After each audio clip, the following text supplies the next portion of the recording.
Mari kita berdoa. Terima kasih Tuhan untuk anugerah-Mu pagi hari ini kami boleh menaikkan pujian, penyembahan kami di hadapan-Mu. Dan sebentar kami akan dengar akan isi hati-Mu. Engkau ajari kami tentang sesuatu dan kami mau menangkap akan apa yang menjadi isi hati Tuhan pada pagi hari ini.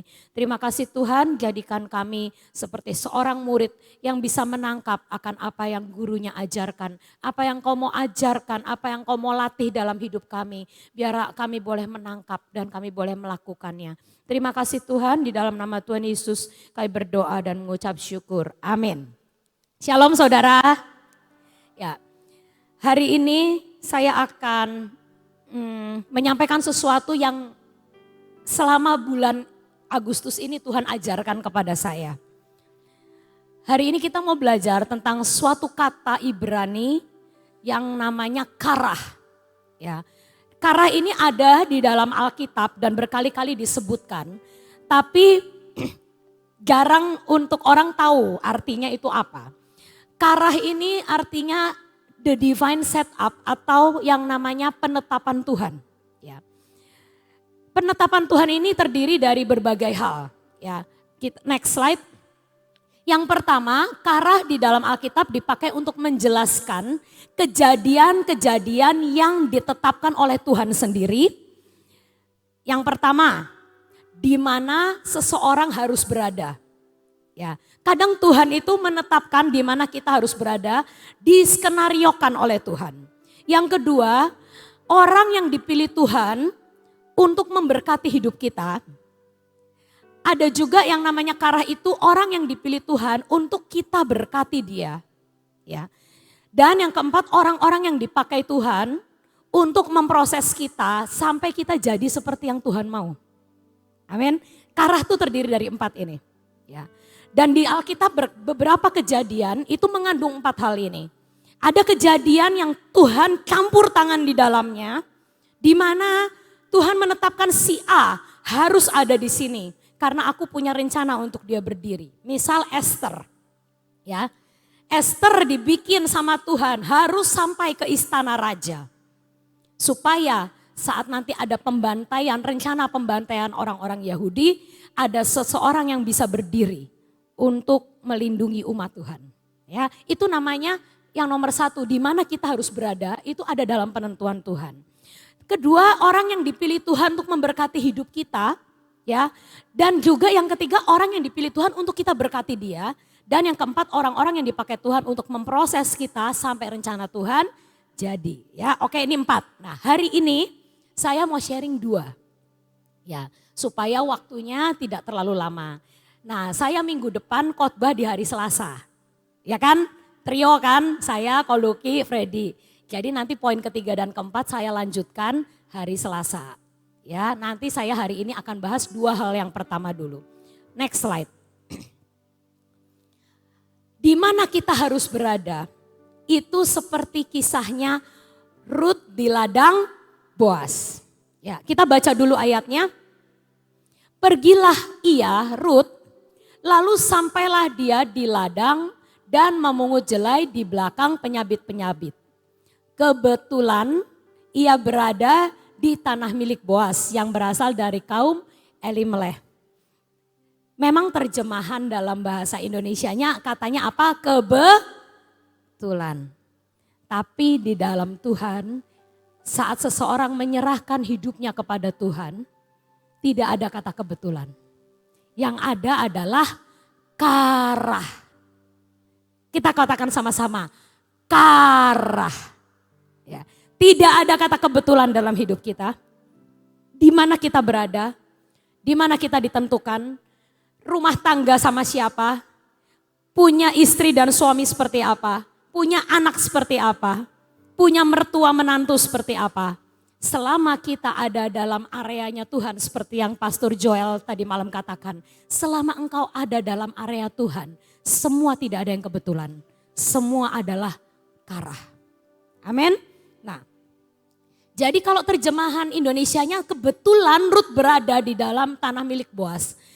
Terus kalau bahasa Inggrisnya sebenarnya bukan kebetulan. Kata Inggrisnya saya baca dalam 2 terjemahan, itu kata yang dipakai sebenarnya as it turn out atau ternyata sama eventually akhirnya end up-nya dia itu di ladangnya Boas. Dari sini saya tahu di saat kita melangkah, yang penting kita make a first step dulu. Seperti Ruth, kalau dia nggak keluar dari rumahnya, dia nggak akan sampai ke ladang Boas, betul? Tapi Ruth ini melangkah keluar dari rumah.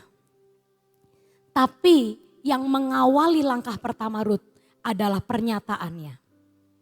Yang bikin Tuhan membuat karah dalam hidup Ruth. Bukan karena kepandaian Ruth, bukan karena kepintaran, tapi karena Ruth membuat suatu statement. Ingat statementnya Ruth apa?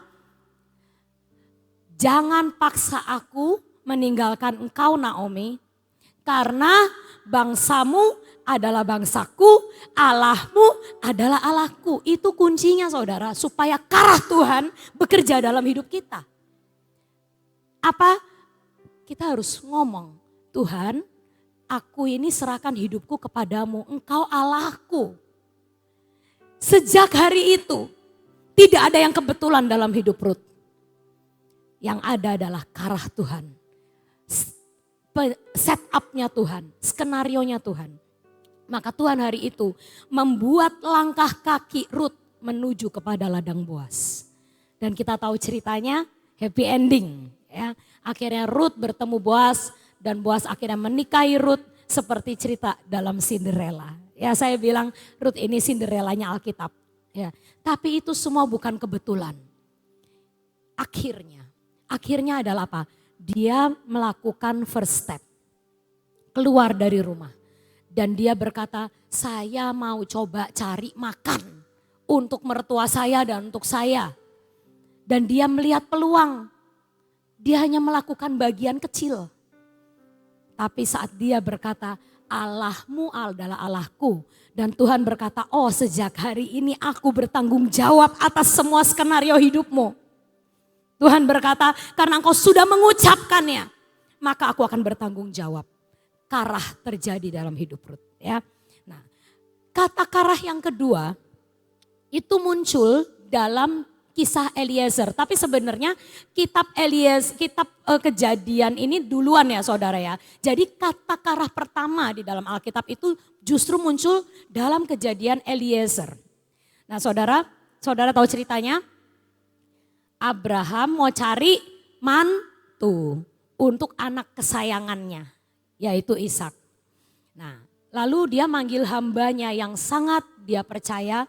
Eliezer ini gak cuman hamba saudara.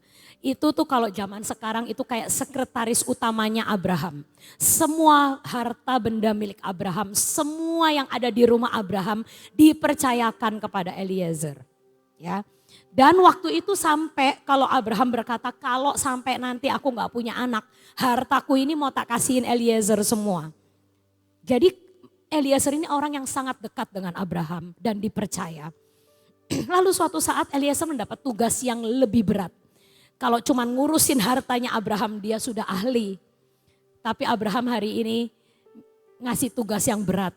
Nyariin jodoh buat tuan muda. Nah, terus Eliezer ngomong oke, siap tuanku. Pikirannya Eliezer apa? Kalau nyari jodoh buat Ishak, Ishaknya dibawa dong. Ya kan? Kalau enggak kan bingung seleranya Eliezer sama seleranya Ishak kan beda. Tuan, Ishaknya ikut kan? Terus kata Abraham, ya enggak boleh. Loh, jadi yang milihin jodohnya dia saya. Tuan, jadi nanti yang menilai itu saya. Kan dalam hati Eliezer seleranya beda. Mungkin yang buat saya cantik buat Ishak jelek. Kalau yang buat saya menarik buat Ishak kagak menarik. Bingung Eliezer. Tapi Abraham berkata, saya pengen pure murni. Kamu yang pergi. Ishak tidak boleh kembali ke negeri itu. Karena mungkin dalam pikiran Abraham takut pulang ke sana nyantol kagak balik rumah. Ya, jadi si Ishaknya dikekepin sama Abraham. Gak boleh pergi-pergi. Takut tertarik. Nanti sampai sana, udah ya Pak aku tinggal di sini aja mateng kata Abraham gitu ya. Udah. Pokoknya Ishak di rumah, kamu yang pergi cari jodoh. Lalu Eliezer menaikkan sebuah doa di hadapan Tuhan. Doanya sangat indah. Kita baca. Lalu berkatalah Eliezer, Tuhan Allah tuanku Abraham, buatlah kiranya tercapai tujuanku pada hari ini. Tunjukkanlah kasih setiamu kepada tuanku Abraham. Buatlah kiranya tercapai tujuanku pada hari ini. Itu artinya kalau diterjemahkan dalam Ibrani, bikin kasih aku karah. Tuhan, kasih aku karah penetapanmu, rencanamu yang terjadi dalam perjalananku. Indah sekali. Sampai hari itu Tuhan dengar doa seorang hamba ini. Dia menyebut Tuhan Allahnya tuanku Abraham. Engkau tahu aku disuruh oleh Tuanku untuk mencarikan jodoh dan ini adalah tugas yang sangat berat. Beri aku karahmu. Beri aku penetapanmu. Sehingga setiap langkahku ini ada dalam penetapan Tuhan. Tidak salah jalan, bukan pakai caraku sendiri, tapi pakai cara Tuhan.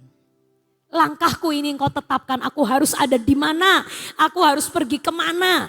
Karena Abraham cuma ngasih taunya, kamu pergi ke kota ini.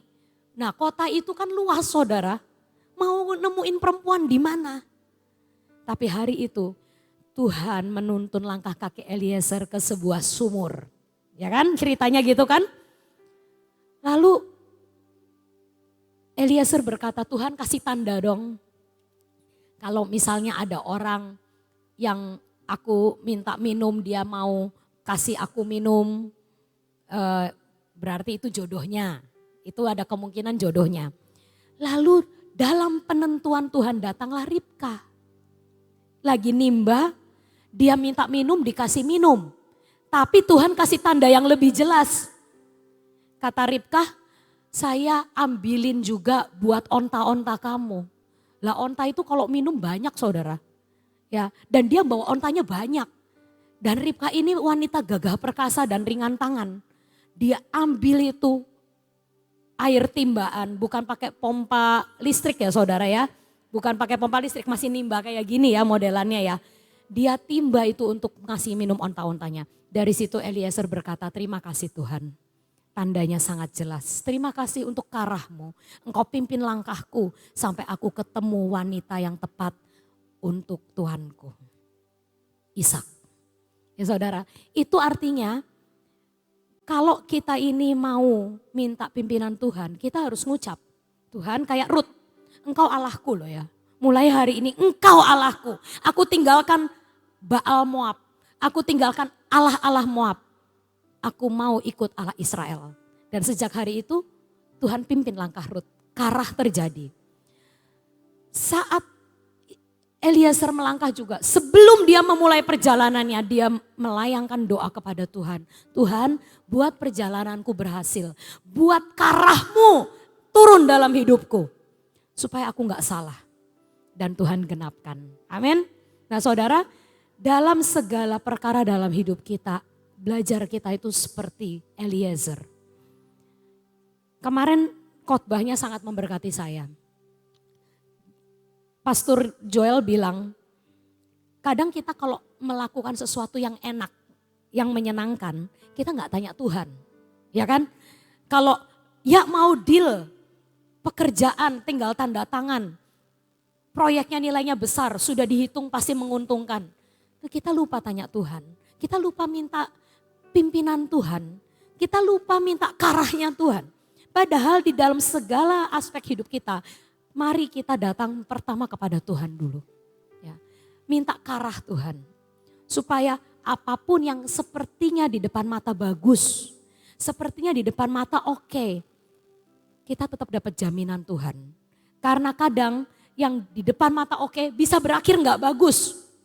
Tapi kalau kita berkata kepada Tuhan, Tuhan tetapkan karahmu dalam hidupku. Maka Tuhan akan mereka-reka. Semua yang tidak baik dalam hidup kita, Tuhan luputkan. Tapi semua yang baik bisa terjadi. Amin saudara. Nah ya jadi mulai hari ini jangan lupa seperti Ruth, seperti Eliezer, selalu bertanya-tanya dan minta penetapan Tuhan. Yang kedua adalah orang yang dipilih Tuhan untuk memberkati hidup kita. Contohnya dalam Alkitab adalah Bidan, Sifra dan Pua. Ya. Orang-orang yang dipilih Tuhan untuk membantu Musa lahir. Dan Musa tidak meninggal sebelum menggenapkan rencana Tuhan. Next slide.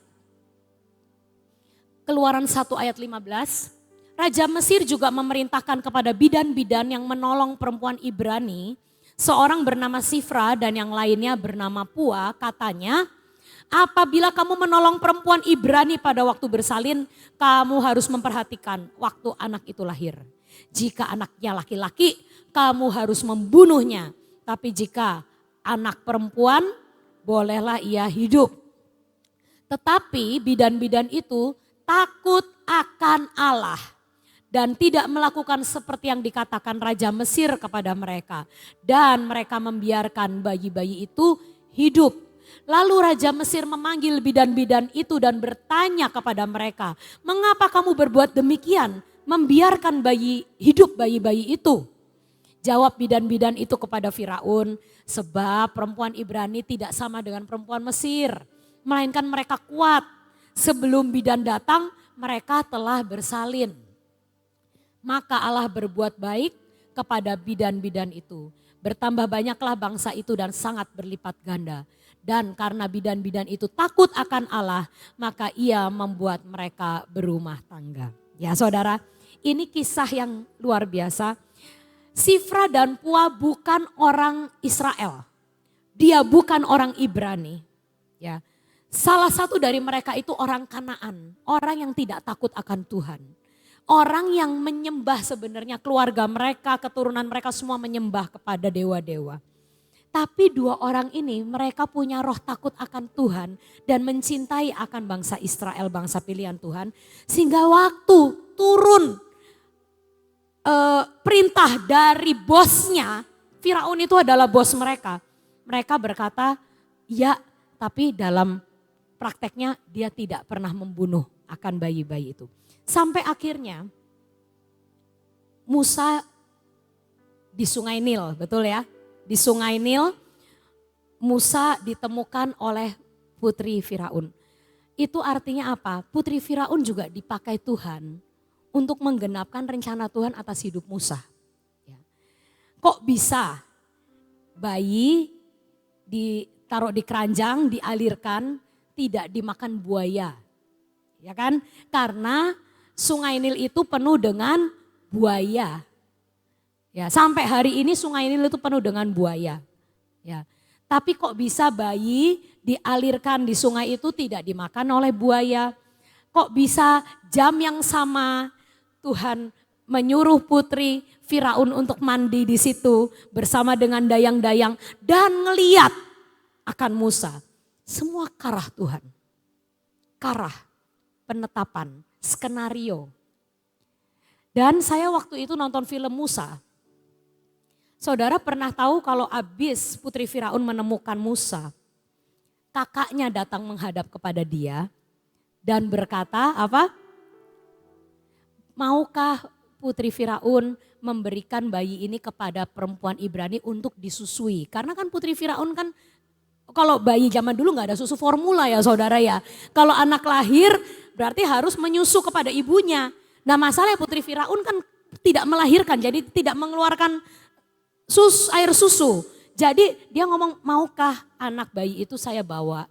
Nah kalau menurut filmnya ya yang nyuruh Miriam untuk menghadap kepada putri Firaun dan menawarkan hal ini adalah bidan ini. Kalau menurut filmnya ya sejarahnya. Karena menurut saya cukup masuk akal. Kalau anak kecil, Miriam ini kan masih kecil.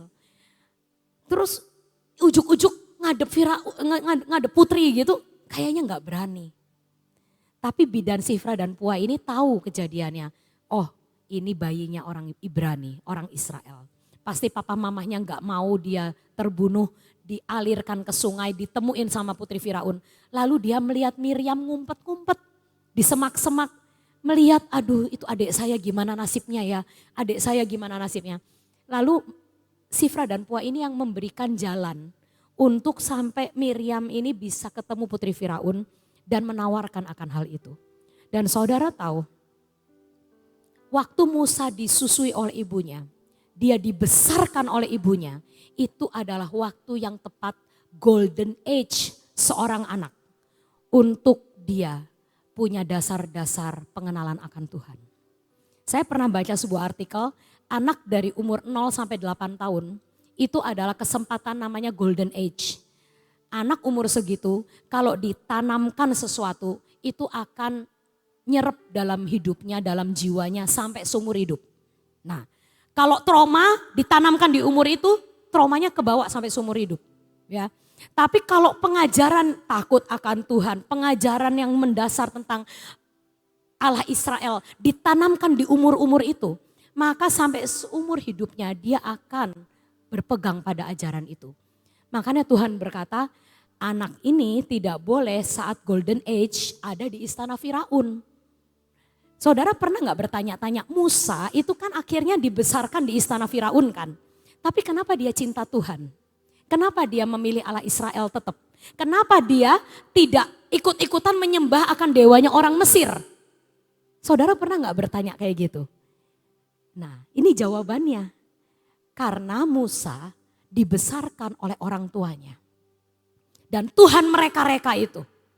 Tuhan berkata anak ini masuk istana Firaun hanya untuk belajar secara formal. Jadi saya waktu kemarin mencari-cari umur berapa Musa masuk ke istana Firaun, tidak ada saudara. Barangkali saudara ada yang nemu kasih tahu saya. Tapi kalau menurut firasat saya, Musa itu mulai dia masuk istana Firaun. Itu waktu dia cukup umur untuk mengecap akan sekolah yang formal. Tuhan biarkan anak ini besar di bawah pengawasan orang tuanya. Supaya apa? Tuhan punya rencana untuk hidup Musa. Tuhan berkata, kalau kamu besar di istana Firaun, kamu tidak akan mengenal Allah Israel. Engkau tidak akan mengenal jalan Tuhan. Engkau enggak akan bisa menjadi pembebas buat bangsamu. Tapi hari itu Tuhan berkata, Tuhan reka-reka, ada bidan Sifra dan Pua yang membawa Musa kembali kepada orang tuanya. Dan orang tuanya mendidik dia dalam takut akan Tuhan. Orang tuanya berkata, nak, Tuhan pasti suatu saat akan membebaskan bangsa kita dari perbudakan ini. Nak, tidak kebetulan engkau diangkat anak sama putri Firaun. Makanya Musa dalam hatinya selalu berkata apa? Aku mau bela bangsa pilihan Tuhan. Aku mau bangkit buat bangsa Israel. Itu yang ada tertanam dalam hati Musa. Dan itu semua ada dalam karah Tuhan. Tuhan seringkali mengirimkan Sifra dan Pua dalam hidup kita juga. Saat kita butuh pertolongan, Tuhan bisa kirimkan Sifra dan Pua. Yang akan membuat rencana Tuhan jadi. Ya saudara ya. Seperti Musa yang harus dibesarkan di rumahnya. Tuhan akan bikin reka-reka dalam hidup kita. Sampai rencana Tuhan jadi semua atas hidup kita. Saya tutup akan dengan kesaksian tentang hidup saya. Saya tuh ngomong Tuhan ini kan kisah tentang Musa, tentang Eliezer, tentang apa. Kalau karahmu dalam hidupku apa ya Tuhan? Ingatkan aku kejadian yang membuat aku tahu oh karah Tuhan tuh juga terjadi dalam hidupku. Saudara, saya mau cerita tentang kejadian waktu dulu saya mau kuliah ya saudara ya. Saya itu dulu waktu jalan-jalan sama papa mama waktu SMP, kita pergi ke Amerika, ke Kanada. Lalu saya itu waktu SMP ke Kanada, itu mama papa saya dan saya sepakat berkata, Kanada tuh negaranya kok enak ya. Gitu. Lalu papa nanya ke saya, kalau kamu mau kuliah di sini mau? Mau. Gitu. Di Amerika enggak mau, saya enggak suka Amerika. Kalau buat hidup, ya kalau buat ke Disneyland apa seneng Amerika. Tapi kalau buat hidup saya suka banget Kanada. Lalu mama papa saya ngomong, ya boleh, nanti boleh ya kuliah di Kanada ya. Tapi kotanya belum tahu. Sampai akhirnya saya SMA 3, akhirnya mama bilang, yuk cari-cari tempat kuliah kamu supaya bisa ada bayangan mau kuliah di mana. Kan pasti Kanada. Jadi akhirnya kita pergi ke namanya Canadian Fair. Itu adalah suatu pameran untuk universitas-universitas tapi khusus di Kanada. Jadi saya akhirnya pergi saudara ke sana. Sebelumnya saya doa, Tuhan tunjukkan jalanmu, aku harus sekolah di mana, aku nanti di sana ketemu siapa, tunjukkan jalanmu supaya tepat seperti yang kau mau. Akhirnya kita jalan nih, nyusurin dari booth ke booth. Dan saya tahu kan saya mau sekolah arsitek. Jadi saya nanya ke booth ini ada arsitek enggak, ada ini enggak. Tadinya saya itu mau sekolah di satu kota namanya Vancouver. Tapi waktu saya datang ke universitas mereka yang terbaik, mereka tidak punya jurusan arsitek. Saya jadi, aduh gimana ini, saya kan mau masuknya arsitek, gak ada jurusannya. Jadi saya akhirnya pindah ke booth lain. Sampai suatu saat ada seorang bule, mama pasti masih ingat orangnya dan masih ingat namanya. Ya kan? Orangnya gondrong kayak Tuhan Yesus. Ya. Segini rambutnya keriting, ya. Lalu dia menyapa hello gitu, orangnya baik gitu, mukanya cerah gitu ya. Jadi saya hello sir gitu. Terus saya langsung ngomong saya tuh ada pengen masuk sekolah arsitek gitu. Do you have jurusan itu di kampus kamu? Yes, dia bilang. Dan jurusan arsitek kami itu 5 besar terbaik di Kanada, Amerika. Waduh, gitu. Masuknya susah enggak? Saya bilang gitu. Ya cukup susah tapi pasti kamu bisa gitu. Mau tuh akhirnya ngobrol-ngobrol dan saya tuh sejahtera. Mama saya pun sejahtera. Dan sampai hari ini kita nginget nama orangnya Peter Deck. Peter Deck ya. Saya kapan suatu hari pengen ngunjungin dia lah.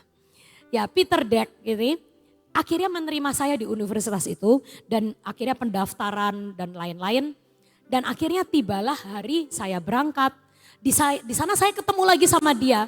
Sir saya jadi masuk sini. Oh iya welcome to Kanada. Nah akhirnya saudara tahu kan ceritanya. Setahun berlalu dan penjurusan arsitek itu dimulai tahun kedua. Jadi tahun pertama saya masih jurusan umum. Tahun kedua baru masuk jurusan arsitek. Tapi ternyata yang Peter Deck tidak katakan kepada saya adalah untuk international student, chance untuk masuk ke arsitek hanya 3% dari 100 anak. Berarti jumlahnya berapa tuh 3% dari 100, berarti 3 orang kan. Nah saya ini bilang lah ini kagak diinfoin ini waktu pas saya daftar ke sini. Dia ngomong cukup susah masuk tapi pasti kamu bisa.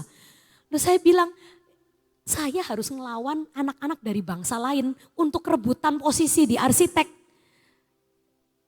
Ada orang yang Jepang, ada orang Korea, ada orang Vietnam, ada orang dari Inggris, ada orang dari Amerika, itu juga termasuk student asing. Semuanya rebutan 3 posisi itu. Lah saya ini gimana? Waktu saya tahu peraturan itu, saya ngadep ke Peter Deck. Sir, kamu tuh gak ngasih tahu saya waktu itu. Kalau chance saya cuma 3%.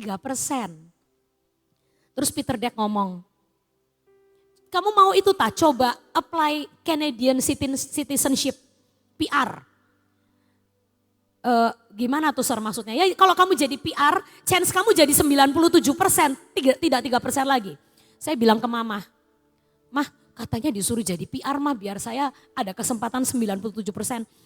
Kata mama, itu ngurus surat-surat kayak gitu tuh butuh berbulan-bulan loh. Iya juga ya, gak bisa ini waktunya pemilihan tinggal sebentar. Aduh, saya ngadep Peter Deck lagi. Kayaknya nggak bisa kalau saya dalam waktu singkat ini harus PR. Lalu Peter Deck ngomong, ya udah, kamu berjuang aja dapat nilai yang bagus supaya kamu bisa dapat kesempatan 3% itu.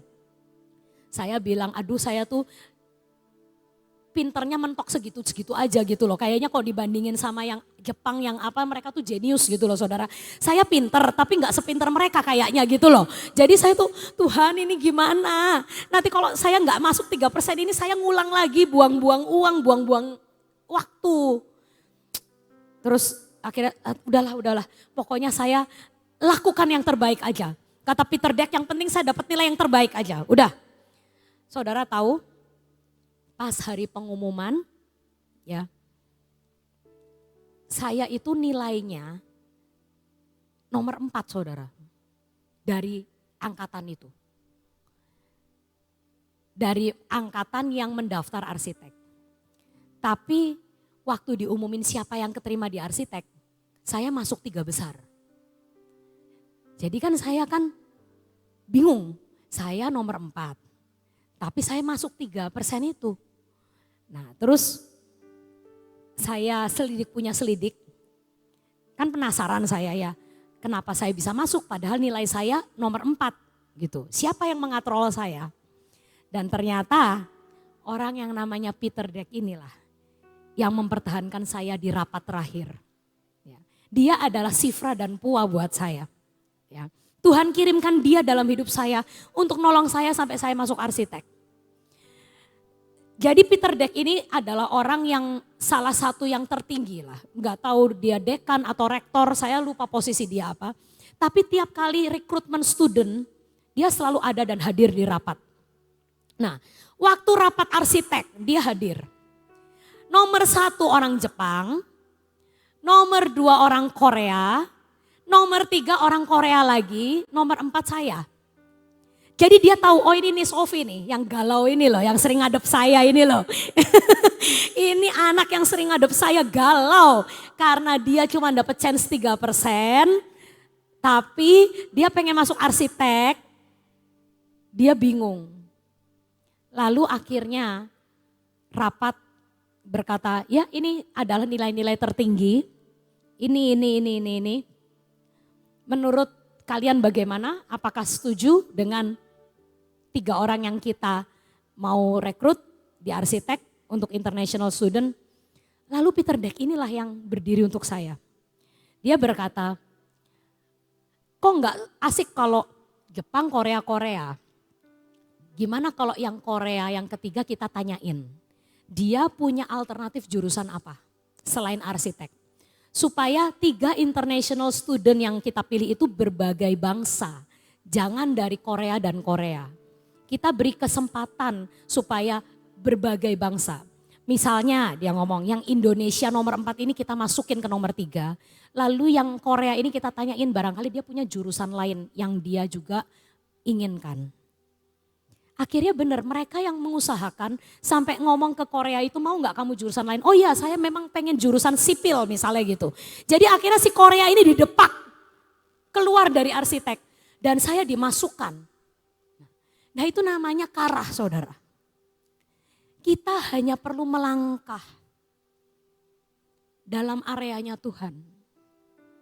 Dan Tuhan yang akan membuat skenario. Sampai semua rencana, semua kehendaknya yang sempurna yang terjadi dalam hidup kita. Amin saudara. Jangan takut. Selama kita berkata Tuhan berikan aku karahmu. Berikan aku penetapanmu. Berikan aku menjalani seperti yang kau mau. Selama kita berkata seperti itu, Tuhan turun tangan. Kalau hari ini engkau sedang menghadapi masalah yang besar. Engkau sedang seperti Eliezer yang kebingungan. Engkau sedang mengalami sakit. Engkau sedang mengalami keterpurukan. Engkau ada di lembah yang paling dalam. Katakan karah. Tuhan, biar penentuanmu yang terjadi. Pimpin langkahku. Supaya aku menemukan jalan-jalanmu. Supaya aku dipimpin sampai kepada tujuan akhirmu dalam hidupku. Amin saudara. Biar kita mengalami karah. Nanti next week saya akan lanjutkan bagaimana karah Tuhan bekerja. Di mana kita bisa memberkati orang lain. Dan ada orang-orang di sekitar kita yang akan Tuhan selalu pakai untuk menggenapkan rencananya. Tuhan memberkati.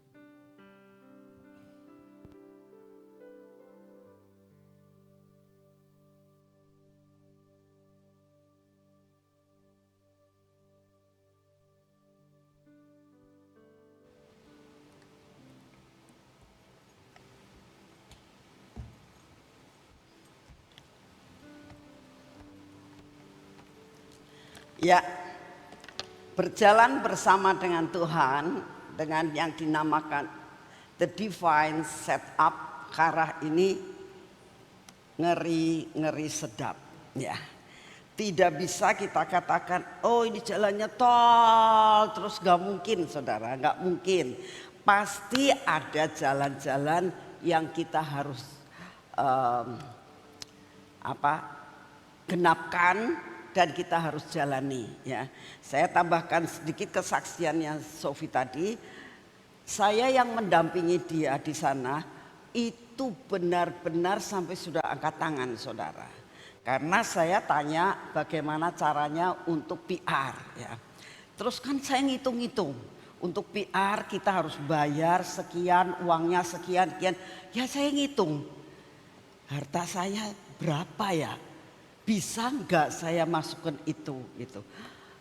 Ya, itu pergumulan seorang orang tua ya. Ingin memberikan yang terbaik buat anaknya. Kalau dihitung-hitung ya wis kemungkinan cukup lah gitu. Tapi saya nanti kerja di sana kerja apa? Kan saya harus mikirin anak sekolah saya harus biayain. Nah kalau saya di sana nantinya saya ninggalkan kerjaan di sini, ngerjakan lalu ninggalkan eklesia ini gracia, gimana gitu loh. Jadi kan, nah itulah yang namanya pergumulan di persimpangan jalan. Ya.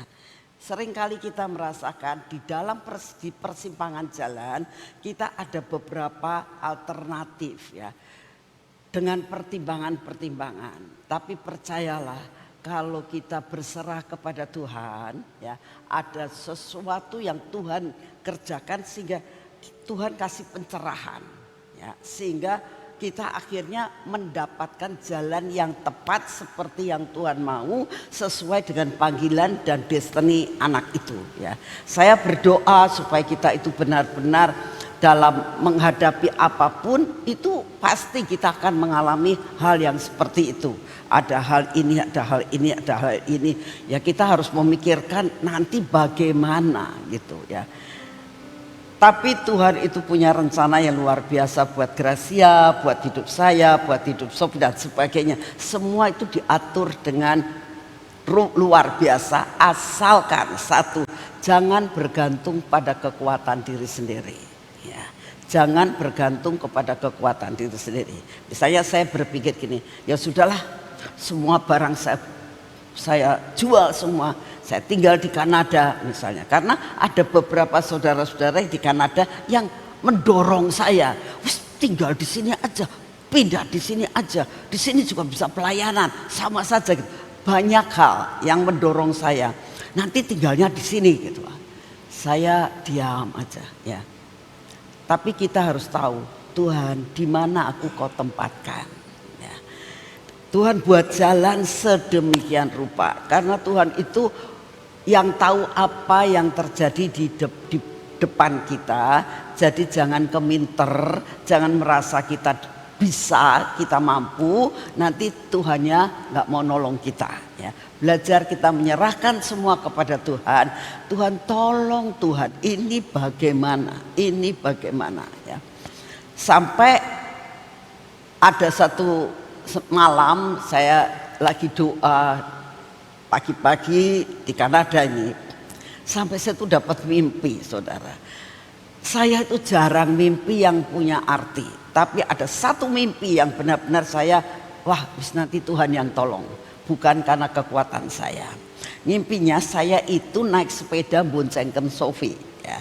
Tapi jalannya naik terus, saya bilang aduh Tuhan ini kok saya boncengkan anak ini naik ke puncak gunung ora kuat. Sampai di tengah jalan sepedanya tak tuntun karena nggak kuat buat goncengkan ini anak naik ke atas, sudah nggak kuat, berarti sudah tidak ada tenaga dan tidak ada kesempatan untuk saya bisa menolong. Kita jalan, tiba-tiba ada satu mobil, saya masih ingat peristiwa itu.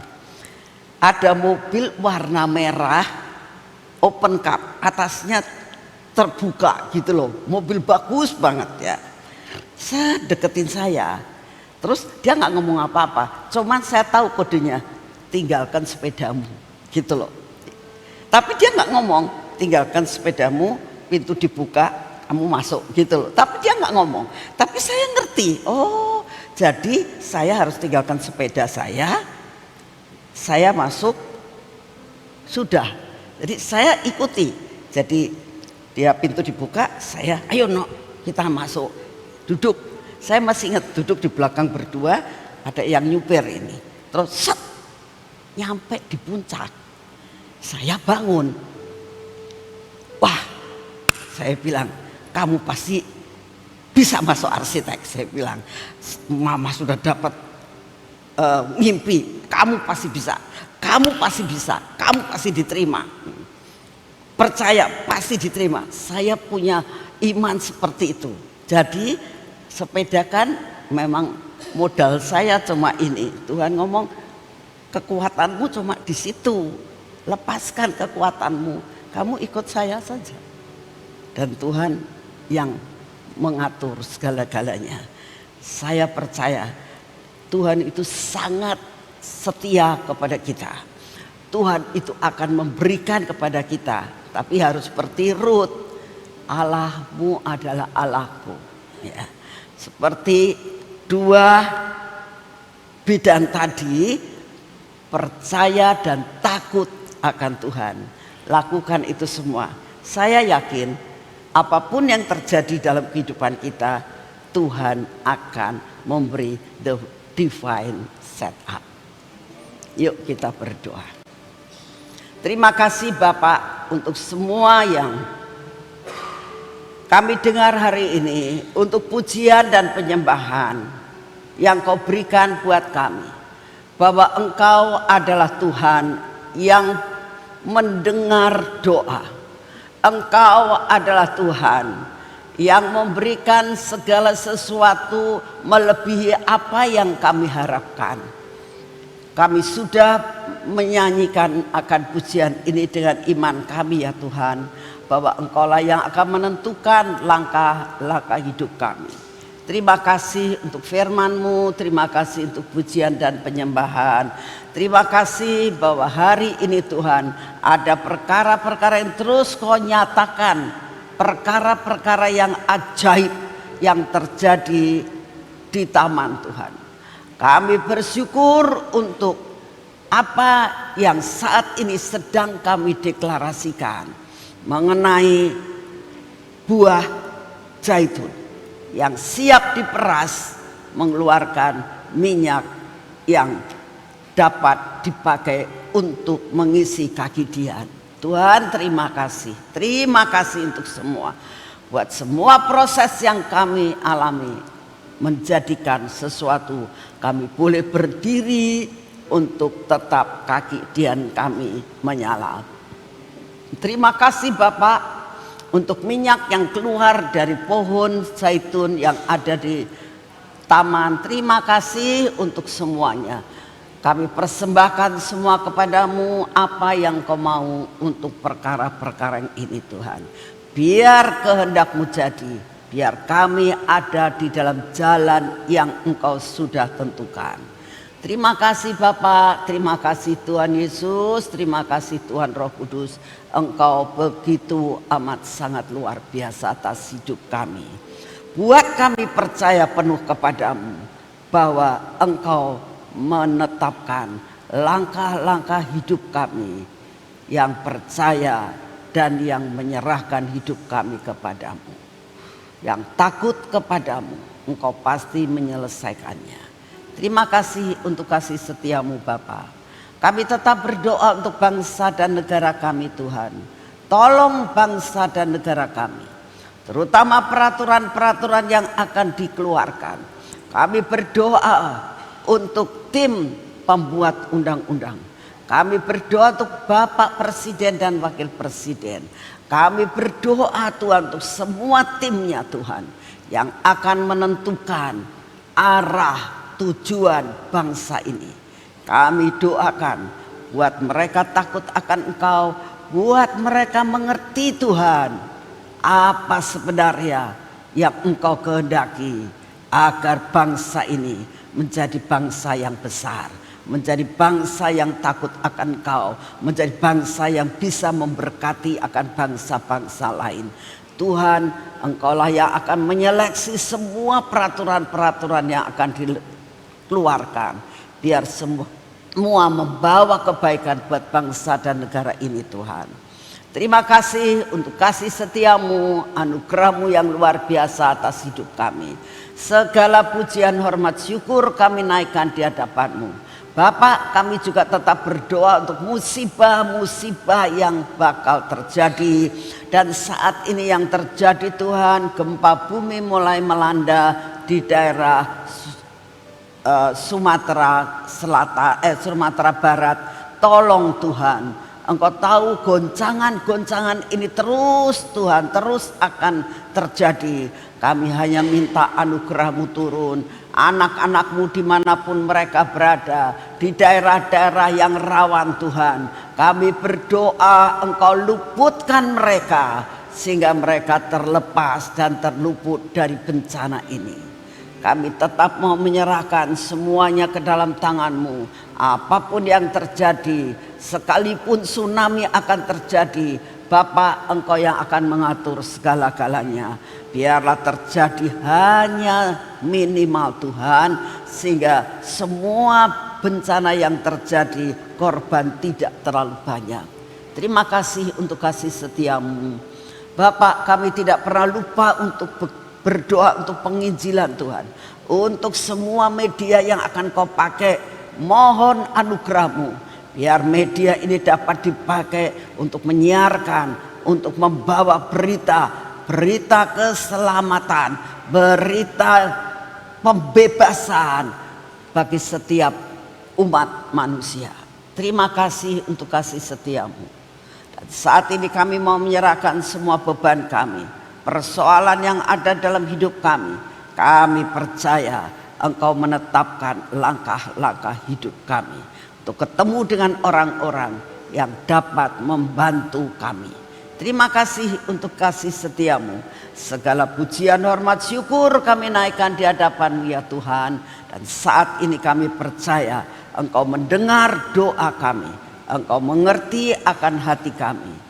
Kami minta juga kekuatan, kesehatan yang daripada-Mu, daya tahan tubuh yang daripada-Mu. Kau beri kekuatan yang luar biasa atas hidup kami. Terima kasih Bapak, dalam nama Tuhan Yesus. Mari kita masuk dalam pengurapan.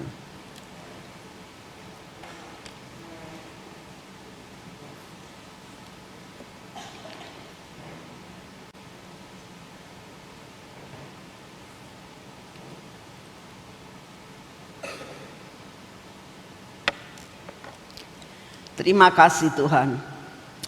Ini minyak yang berasal daripada-Mu.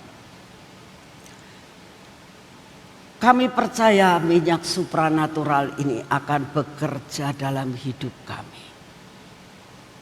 Kami percaya anugerah-Mu luar biasa atas hidup kami.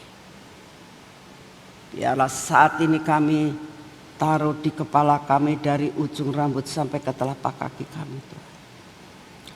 Sehingga hidup kami dalam supranatural. Engkau akan membedakan kami dengan yang lain. Karena dalam hidup kami ada urapan supranatural. Terhadap mata kami Tuhan, telinga kami, bibir, mulut kami dan hati kami. Lakukan seperti yang Engkau mau. Engkau yang akan terus beracara atas hati kami ini Tuhan, untuk punya hati yang takut akan Engkau. Dan semua yang tidak baik dalam hidup kami Engkau hancurkan. Berkati Tuhan tangan kami yang kami pakai bekerja hari ini. Apa yang kami kerjakan bersama-Mu akan menjadi berhasil. Berkat yang Kau sediakan buat kami hari ini kami terima dengan utuh. Berkati perjalanan kami dengan kaki kami ini, sehingga kami tidak akan tersandung. Kami ada di dalam trek yang daripada-Mu, dan selalu bertanya-tanya kepada-Mu untuk melangkah kemana kami harus pergi. Terima kasih untuk kasih setiamu hari ini. Segala pujian, hormat, syukur kami naikkan di hadapan Bapa. dalam nama Tuhan Yesus. Amin. Selamat pagi, Tuhan memberkati saudara semuanya.